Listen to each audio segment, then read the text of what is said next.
사람은 평생을 함께한 가족에게서 상처를 받을 때 가장 깊이 무너진다고 합니다.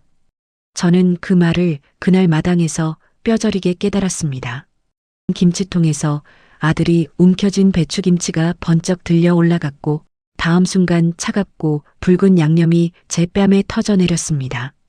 왜 그러니? 라는 말조차 나오지 않았습니다.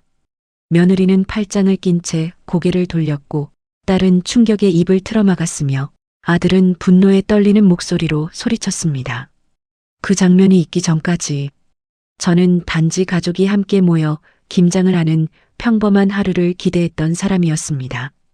그날이 제 인생에서 가장 큰 상처가 될 줄은 정말 몰랐습니다. 제가 살고 있는 이 시골집은 남편과 함께 지어 올린 작은 전원주택입니다. 남편을 떠나보낸 뒤로는 제가 이 집을 홀로 지켜왔습니다. 아침이면 텃밭에 내려와 배추 상태부터 확인하고 낮에는 장작을 패며 겨울 준비를 하고 저녁이면 작은 방에서 혼자 된 시간을 받아들이며 하루를 마무리했습니다. 하지만 사람 마음속 깊은 곳에는 기다림이라는 게 있습니다. 아무리 혼자 사는 삶에 익숙해졌다고 해도 아들, 딸, 며느리, 가족들이 집에 내려오는 날이면 마음속 한구석에서 작은 불빛처럼 설렘이 켜졌습니다. 특히 며느리가 먼저 연락해온 그날, 저는 모처럼 활기가 돌았습니다. 어머니, 이번 김장 같이 해야 할 것 같아요. 그래, 같이 하자꾸나. 언제 내려오니? 이번 주말이요. 배추는 잘 절여두셔야 돼요. 말투는 늘 그렇듯 부드러움이라고는 없었습니다. 그럼에도 불구하고 저는 기뻤습니다. 가족이 함께 모인다는 것, 그 사실 하나로도 충분했습니다. 그 주말을 위해 저는 며칠 동안 텃밭과 부엌을 오가며 쉬지 않고 준비했습니다. 배추를 뽑아 다듬어 절이고 파와 갓을 손질하고 양념을 만들기 위해 마늘과 생강을 다졌습니다. 손끝이 얼얼하고 허리에 통증이 와도 저는 오랜만에 올 가족 생각에 힘든 줄을 몰랐습니다. 그리고 드디어 주말, 대문이 철컥 열리는 소리가 들렸습니다. 왔구나. 오느라 고생했다. 엄마, 배추 냄새가 벌써 나네. 배추 크기가 좀 작네요. 엄마가 혼자 준비하셨을 텐데 그냥 할까요? 며느리의 첫마디는 반가움이 아니었습니다. 그저 확인과 평가였습니다. 저는 아무렇지 않은 척 웃으며 따뜻한 차를 내밀었습니다. 길도 먼데 따뜻한 차 한잔하거라.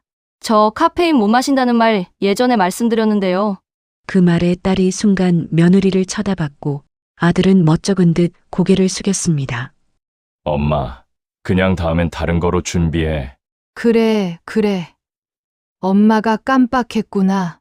사소한 일이라 넘기려 했지만 그 말투, 그 시선, 그 표정, 작은 상처처럼 하나둘 스며들었습니다. 딸은 저를 살피며 걱정스러운 눈빛을 보냈지만 저는 그저 웃으며 고개를 저었습니다. 김장을 시작하려 마당으로 향하던 순간 아들과 며느리 사이에도 은근한 냉기가 흐르고 있음을 느꼈습니다. 아들은 자꾸 며느리의 얼굴을 살피며 말을 아꼈고 며느리는 아들보다 먼저 앞장서 마당으로 걸어나갔습니다. 딸도 그 분위기를 읽은 듯 조용히 저를 따라왔습니다. 그날 마당의 공기는 말로 표현하기 어려울 만큼 무거웠습니다. 웃음도 편안함도 따뜻함도 없었습니다. 저는 이게 단순한 긴장인지 아니면 오래전부터 쌓여온 무언가가 드러나기 시작한 건지 알 수가 없었습니다. 하지만 이 모든 조용한 균열들이 나중에 어떤 큰 폭발로 이어질지는 그때는 전혀 상상도 못했습니다. 마당 한가운데 놓인 커다란 빨간 대야에서 절여둔 배추가 향을 풍기고 있었습니다. 햇빛은 따뜻했지만 그 아래에 서 있는 우리 가족의 표정은 어딘가 어색하고 불편함이 감돌았습니다. 저는 익숙한 손길로 배추를 한 번 더 뒤집으며 가족들이 서로의 동선을 살피는 눈치를 느꼈습니다. 며느리는 배추를 바라보며 입술을 꾹 다문 채 한참 동안 말이 없었습니다.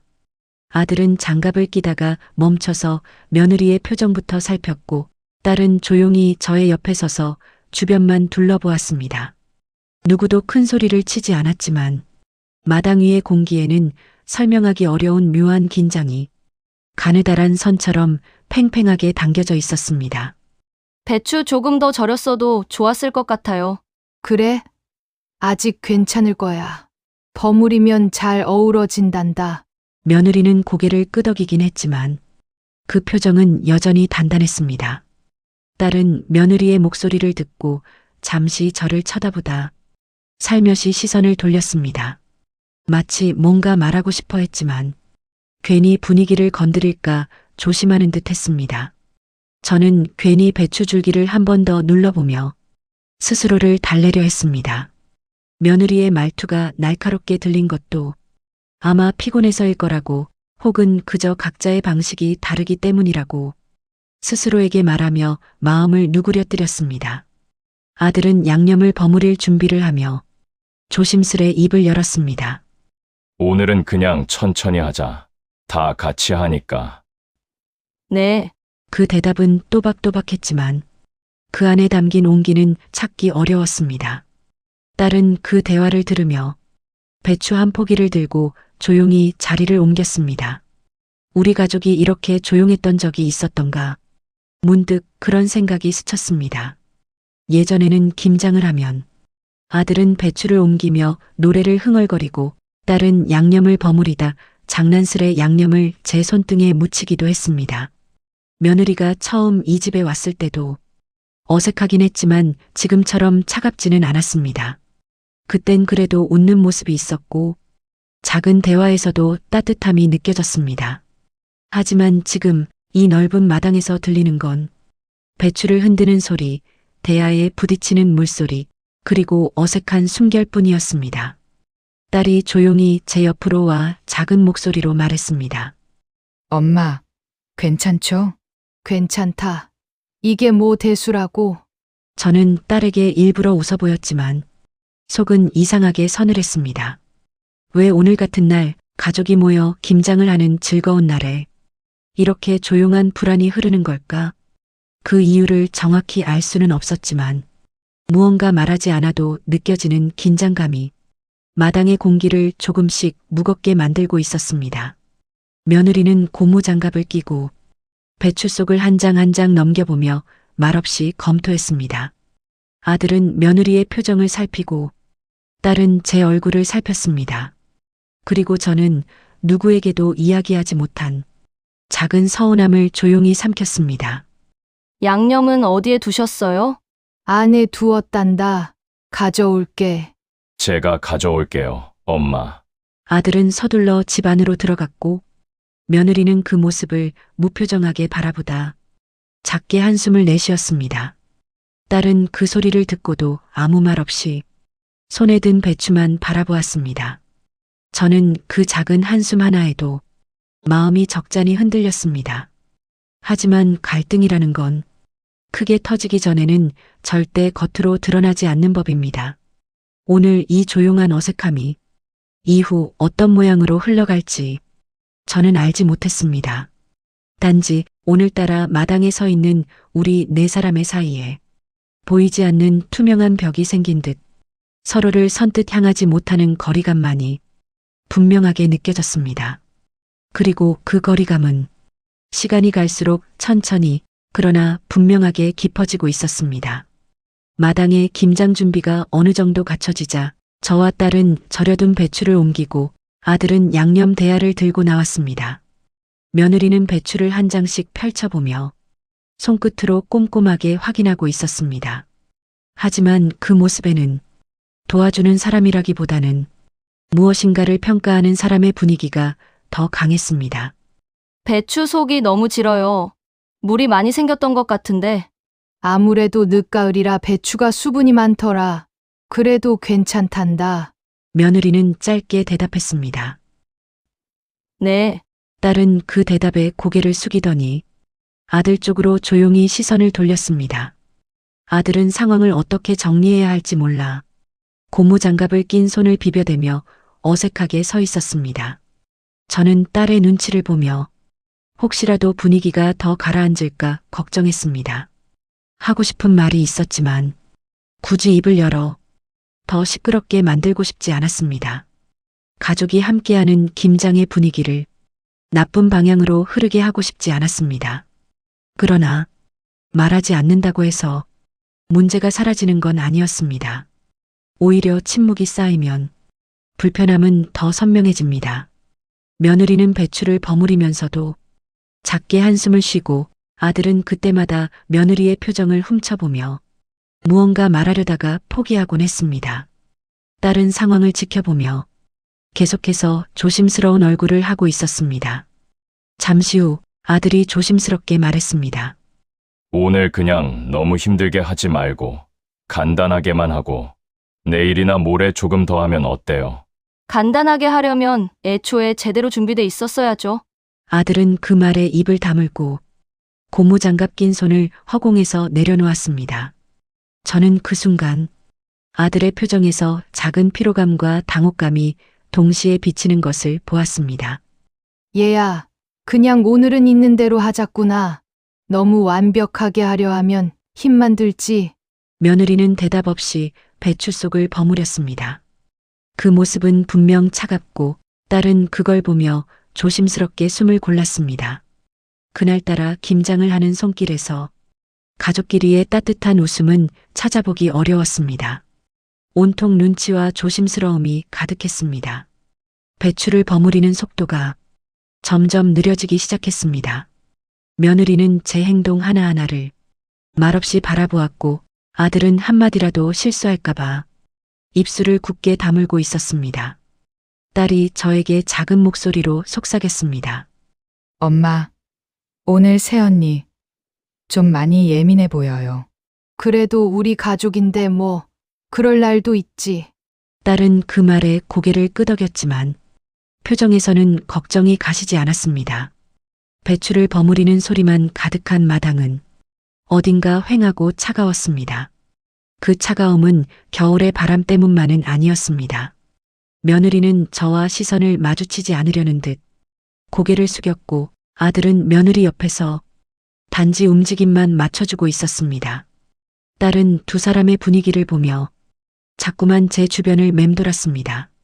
이래서 내가 안 내려오려고 했는데 그 말은 거의 들리지 않을 정도로 작았지만 딸은 확실히 들은 듯 순간 눈이 흔들렸습니다. 아들도 그 말을 얼핏 듣고 표정이 어정쩡하게 굳었습니다. 저는 못 들은 척 배추 줄기를 정리하며 마음속에서 천천히 올라오는 서늘함을 조용히 다스렸습니다. 며느리의 말이 이번 김장의 분위기를 어떻게 만들지 이미 정해버린 듯한 느낌 때문이었습니다. 오늘만 잘하자. 엄마도 준비 많이 하셨잖아. 알아요. 며느리의 대답은 어떤 감정도 담겨 있지 않았습니다.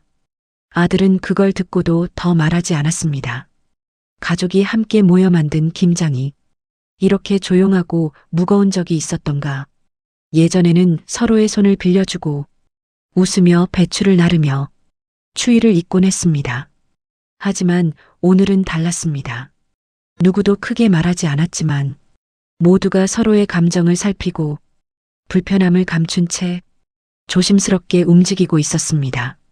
그리고 그 조용한 균열의 중심에는 며느리의 차갑고 단단한 표정이 분명히 자리 잡고 있었습니다.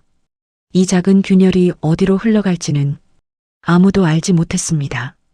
가족이라 해도 말하지 않으면 모르는 감정들이 조금씩 모습을 드러내는 것이 저에게는 낯설고도 두려웠습니다.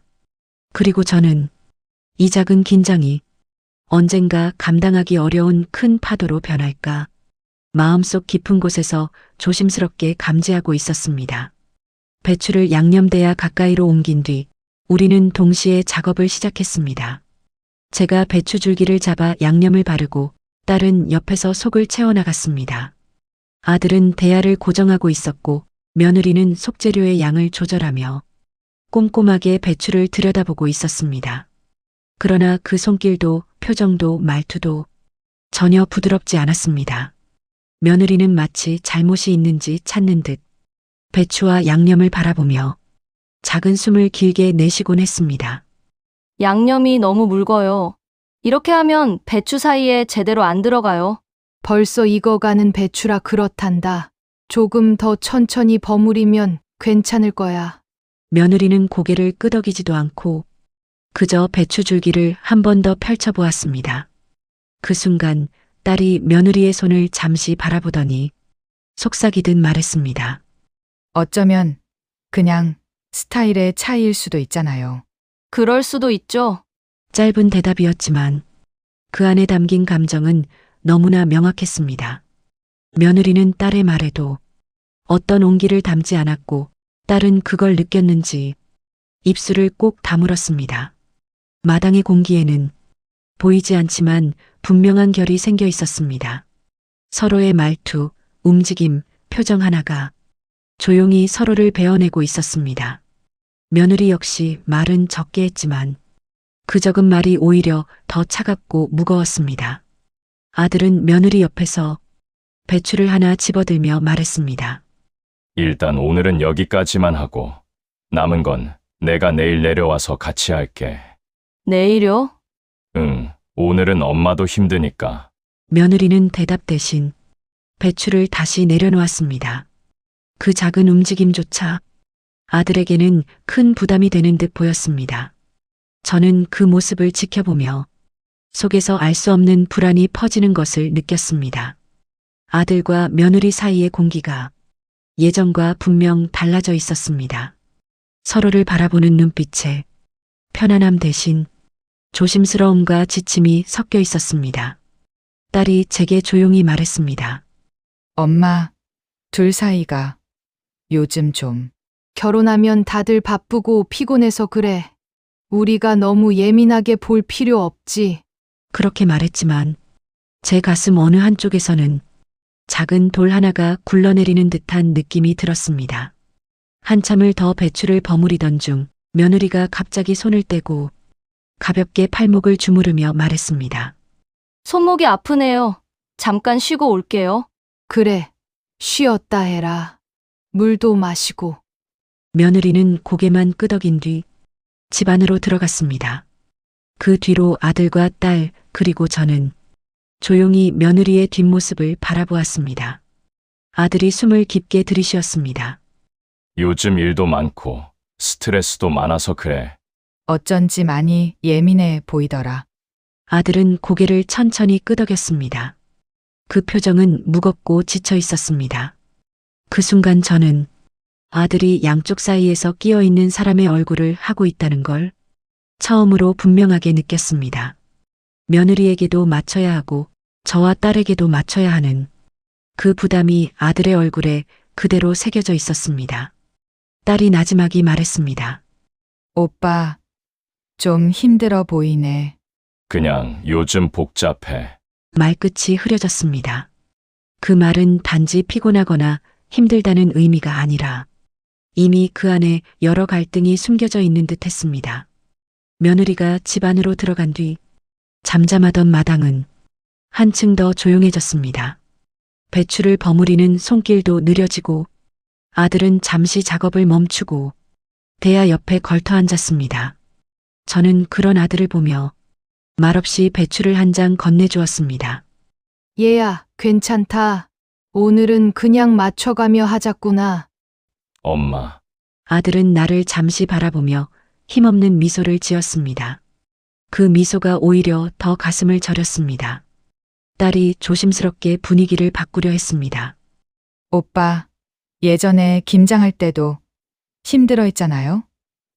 그때 엄마가 그땐 그래도 다 같이 웃었지.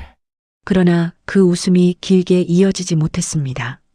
짧게 번지고 사라지는 미약한 웃음이었습니다. 저는 배추를 다시 버무리며 오늘의 공기에서 이상하게 가벼워지지 않는 무게를 느끼고 있었습니다. 며느리와의 거리, 아들과 며느리 사이의 어색한 기류, 그리고 그 사이에서 말없이 상황을 바라보는 딸. 그 모든 감정이 마치 조용한 바람처럼 집안과 마당을 오가며 점점 더 선명한 모양을 만들어가고 있었습니다. 그리고 저는 이 이상한 흐름이 어디로 향할지 마음속에서 아주 천천히 그러나 분명하게 예감하고 있었습니다. 마당에는 절여둔 배추 냄새와 양념의 매운 향이 짙었지만 그것보다 더 강한 것은 서로의 숨소리만 고요하게 들리는 긴장이었습니다. 대야 앞에는 저와 아들, 딸, 단 세 사람만이 서 있었고 누구도 먼저 입을 열지 못한 채 서로의 표정만 살피고 있었습니다. 며느리는 잠시 물을 마시겠다며 집 안으로 들어가 있었고 그녀가 없는 마당은 더 조용하고 더 묘하게 불편했습니다. 아들은 장갑 낀 손을 꼼지락거렸고 딸은 배추줄기를 들었다 놓았다 하며 말할 타이밍을 찾지 못하는 표정을 하고 있었습니다. 저는 그런 아이들의 모습을 보며 마음 한켠에서 이상한 예감이 꿈틀대고 있었습니다. 말하지 않아도 곧 무언가 터질 것 같은 기류가 마당을 미세하게 흔들고 있었습니다. 그리고 집안에서 며느리의 발걸음이 다시 들려왔습니다. 그 발걸음 자체가 마치 찬 공기처럼 우리 셋의 표정을 한 번에 굳혀버렸습니다. 며느리는 아무 말 없이 대야 앞에 서더니 배추 한 장을 들고 손끝으로 양념 묻은 부분을 툭툭 털어내며 말했습니다. 속이 제대로 안 들어갔어요. 이러면 김치 오래 못 가요. 아들은 며느리를 보려다 다시 고개를 떨구었습니다. 딸은 작게 숨을 들이켜며 저와 며느리 사이를 바라보았습니다. 며느리의 말은 단순한 지적이 아니라 제가 해온 모든 준비를 시작부터 틀렸다고 말하는 듯한 느낌이었습니다. 이 며칠 동안 춥고 힘들어도 즐거운 마음으로 준비했던 제 정성이 단번에 짓밟히는 듯한 기분이 들었습니다. 저는 조용히 배추를 들고 말했습니다. 버무리다 보면 괜찮아진다. 그렇게 따지지만 않으면 된다. 하지만 말이 끝나자마자 제 목소리에 참다가 나온 감정이 선명하게 묻어 있었음을 느꼈습니다. 며느리는 눈 하나 깜빡하지 않은 채 제 표정을 바라보다 아주 미세하게 웃었습니다. 도발도 아니고 비웃음도 아니고 그냥 상황을 흘겨보는 듯한 웃음이었습니다. 그래도 잘못된 건 잘못된 거죠. 제가 다시 손봐야 하니까요. 딸의 눈이 크게 흔들렸습니다. 저와 며느리 사이에 긴장선이 생긴 걸 딸은 가장 빨리 감지했습니다. 그때 아들이 저를 향해 고개를 들었습니다. 그리고 지친 목소리로 말했습니다. 엄마, 그냥 좀 가만히 있어줘. 딸이 놀라 눈을 크게 뜨고 저는 숨이 턱 막히는 듯한 느낌이 들었습니다. 내가 뭘 그렇게 크게 말했니? 아들은 제 말을 끊었습니다. 엄마가 한마디 하면 상황이 더 복잡해져. 그냥 제발 말 좀 그만해. 며느리는 그 말을 듣고 미묘하게 입술을 다물었습니다. 말은 없었지만 그 침묵이 제 마음을 더 아프게 찔렀습니다. 딸은 초조하게 제 손목을 잡았습니다. 엄마, 제발 지금은 그냥 넘겨요. 하지만 저는 딸의 손을 잡은 채 천천히 고개를 흔들었습니다.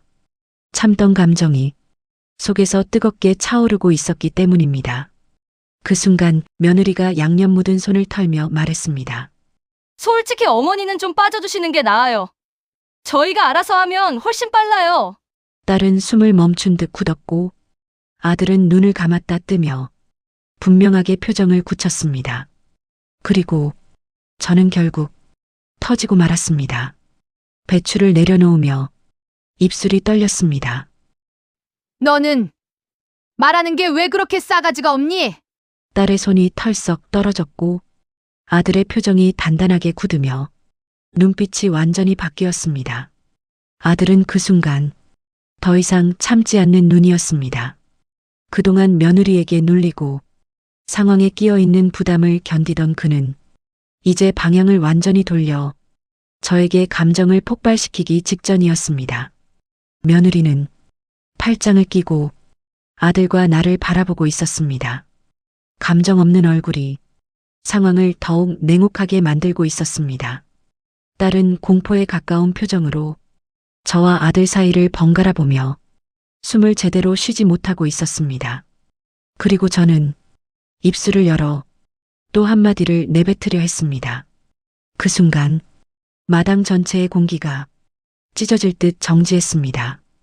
다음 순간 모든 감정이 폭발하려 하고 있었습니다.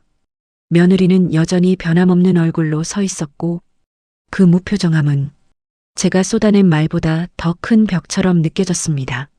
딸은 불안하게 제 옆에서 손을 떨고 있었고 아들은 눈빛이 점점 흔들리고 있었습니다.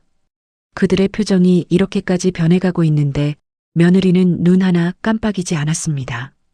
그 태도가 날 자극하고 또 자극했습니다.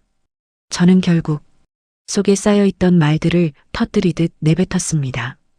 네가 사람을 사람처럼 대할 줄은 아는 거니? 어른이 말하면 예부터 내는 법이지. 네 태도는 도대체 어디서 배운 버르장머리냐? 며느리는 한치도 물러나지 않는 눈빛으로 저를 바라보고 있었습니다. 그 눈빛의 차가움이 오히려 나를 비웃는 것처럼 느껴졌습니다. 저는 한 발 앞으로 나아가며 더 강하게 밀어붙였습니다. 도대체 네가 뭘 얼마나 잘났다고 사람들을 내려다보고 판단하고 그래. 눈빛은 늘 싸늘하지 말투는 비꼬기 일수지. 내가 너한테 뭘 그렇게 잘못했니? 딸이 급히 제 팔을 붙잡았습니다. 엄마, 제발 그만해. 오빠, 지금 표정 정말 위험해. 하지만 저는 더는 멈출 수 없었습니다. 며느리는 눈을 살짝 치켜들며 입술을 옅게 닫았습니다. 그 작은 표정 하나하나가 더 큰 도발처럼 느껴졌습니다. 며느리로 들어왔으면 집안 분위기 보면서 행동해야 하는 거 아니니? 네가 하는 태도는 최소한의 예의도 없어. 말하는 꼴이 정말 싸가지가 없어. 이건 그냥 사실이야. 그 순간 아들이 갑자기 숨을 거칠게 들이켰습니다. 아들의 어깨가 크게 떨렸고 눈빛이 완전히 달라졌습니다. 참고 있던 감정이 한순간에 부서지는 것처럼 보였습니다. 아들은 두 걸음을 앞으로 내디디며 외쳤습니다. 엄마! 지금 그 말까지 해야 했어! 딸이 놀라서 뒤로 물러났습니다. 며느리는 팔짱을 풀지 않고 그냥 조용히 상황을 지켜보고 있었습니다. 마치 지금 벌어지는 이 장면을 이미 예상이라도 한 사람처럼 말입니다. 아들은 손을 떨며 고개를 숙였다가 다시 갑자기 고개를 들어 저를 바라봤습니다. 그 눈빛에는 막판 감정의 끈이 끊어졌다는 표시가 분명했습니다. 엄마! 그만 좀 해! 왜 이렇게까지 해? 그러던 아들은 갑자기 뒤쪽의 김장대야 쪽으로 몸을 돌렸습니다. 아들의 발걸음이 마당 흙 위를 밟을 때마다 딸은 뒤에서 계속 울먹이며 따라가려 했지만 아들은 더 빠르게 움직였습니다. 아들은 대야 앞에 멈춰서더니 숨을 크게 들이쉬었습니다. 그리고 양손으로 양념이 잔뜩 묻은 배추김치를 거칠게 움켜쥐었습니다. 양념이 손가락 사이로 쏟아지며 바닥에 떨어졌습니다. 딸이 비명을 질렀습니다. 오빠, 하지 마, 제발. 아들은 그 말을 듣지 않았습니다. 그는 천천히 하지만 확고한 걸음으로 저를 향해 돌아섰습니다. 양념이 뚝뚝 떨어지는 배추가 아들의 손에서 점점 더 강하게 쥐어지고 있었습니다. 아들이 제 앞에 도착했을 때 그의 눈은 이미 더는 물러설 수 없는 감정으로 가득 차 있었습니다. 엄마 때문에 이 집이 이렇게 된 거야! 그 외침이 끝나는 순간 아들은 손에 든 김치를 있는 힘을 다해 제 뺨으로 휘둘렀습니다. 김치가 허공을 가르는 순간 붉은 양념이 사방으로 튀었고 바람을 가르는 소리마저 들렸습니다. 그리고 퍽! 뜨겁고 매운 양념이 제 뺨과 턱을 뒤덮었습니다. 얼굴이 휙 돌아갔고 김치가 턱에서 목선을 따라 흘러내렸습니다. 딸은 그 자리에서 주저앉아 두 손으로 얼굴을 감싸며 울부짖었습니다. 오빠, 어떻게 엄마한테. 아들은 손에서 힘이 풀려 김치를 바닥에 떨어뜨렸습니다. 툭 하는 소리가 마당 전체에 울렸습니다. 며느리는 여전히 차갑게 조용히 그 장면을 바라보고 있었습니다. 아들은 무너진 표정으로 천천히 무릎을 꿇었습니다. 엄마, 나 진짜 미안해. 정말 이럴 생각은 아니었어. 저는 김치 양념이 뺨에서 턱으로 계속 흘러내리는 걸 느끼면서도 한마디도 할 수 없었습니다. 숨조차 제대로 쉬어지지 않았습니다. 그 순간 우리 가족의 시간은 완전히 멈춰버린 듯 했습니다. 아들의 손에서 김치가 떨어진 뒤 마당은 이상하리만큼 조용했습니다. 딸의 흐느낌만이 바람처럼 가볍게 흔들렸습니다. 저는 얼굴에 흐르는 양념을 닦지도 못한 채 그 자리에서 멍하니 서 있었습니다. 아들의 눈빛엔 후회가 가득했지만 그 후회가 저를 위로하기엔 너무 늦은 순간이었습니다. 며느리는 조금도 흔들림 없는 걸음으로 집 안으로 돌아갔습니다. 마치 방금 벌어진 일이 자신과 상관없는 일인 듯 했습니다. 아들은 두 손으로 머리를 감싸며 땅바닥에 털썩 주저앉았습니다. 그리고 떨리는 목소리를 내었습니다. 엄마, 나 정말 왜 그랬을까? 딸이 울다가 아들에게 소리를 질렀습니다. 오빠가 왜 그랬는지 알아. 왜냐면 새 언니만 보이고 엄마 마음은 단 한 번도 본 적 없으니까 그래. 그렇게 살더니 결국 오늘 이 꼴이 난 거라고. 아들은 아무 대답도 하지 못했습니다. 입술은 바짝 말라 있었고 손끝까지 떨리고 있었습니다. 저는 겨우 자리에서 일어났습니다. 눈앞에 있는 아들, 평생을 바쳐 키워온 아들, 내가 믿어온 아들, 그 아들의 손에서 방금 김치 싸대기를 맞았다니 그 사실이 현실처럼 느껴지지 않았습니다. 딸은 제 옆에서 조용히 말했습니다. 엄마, 오늘은 그냥 들어가요. 이젠 말로 되는 게 아닌 것 같아요. 그 말 한마디에 저는 숨을 깊게 들이쉬고 천천히 집으로 걸어갔습니다. 집 문을 닫는 순간 내 마음도 함께 닫히는 것 같았습니다.